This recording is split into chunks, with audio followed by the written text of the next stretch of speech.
عالم دی یاد رکھنا، با عمل عالم دی نشانی وہ دنیا دا طالب نہیں ہوئے گا. عالم با عمل کدی دنیا دا طلبگار، وہ ہمیشہ آخرت دا طلبگار بنتا ہے. خدا دی قسم کر کے آنا، ایسا عالم جو دنیا کا طلبگار ہو، کی مطلب کہ دنیا چاہے تے آخرت گواوے، ایسا عالم حضور کے دین اسلام کی بنیادوں کو کھوکھلا کر کے رکھ دیتا ہے. ایسا ظالم بندہ حضور دے دین نو نقصان پہنچاندا ہے.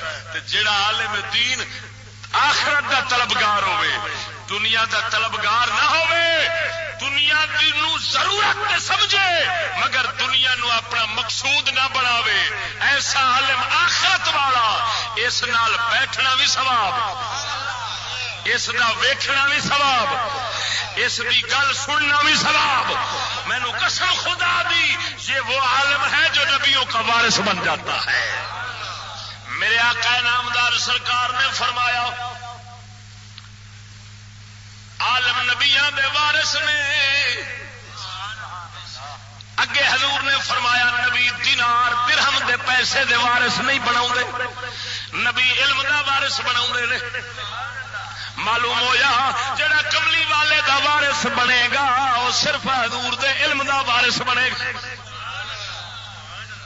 پیسے درہم دینار دا نبی وارث نہیں بناؤ دے. جدو خود پیسے درہم دینار دا وارث نہیں بناؤ دے تے پیسے درہم دینار دے علم دا وارث کتوں بناؤ گے؟ معلوم ہویا جو انہیں وارث بناؤنا ہے تے خدا دے علم دا وارث بناؤنا ہے، دین دے علم دا وارث بناؤنا ہے، آخرت دے علم دا وارث بناؤنا ہے، رب دیا صفتاں دے علم دا وارث بناؤنا ہے. یہ ہوئی وراثت ہے میرے مصطفیٰ کریم جڑی تقسیم کیتی ہے، حضرت ابو ہریرہ نو دتی ہے، حضرت صدیق اکبر نو دتی ہے، حضرت بابا فرید نو دتی ہے، حضرت جناب امام احمد رضا بریلوی نو عطا فرمائی ہے. یہ ہوئی وراثت ہے جدے وارث جنوں مل جاندی ہے وہ نبیاں دے درجے دے قریب پہنچ جاندا ہے.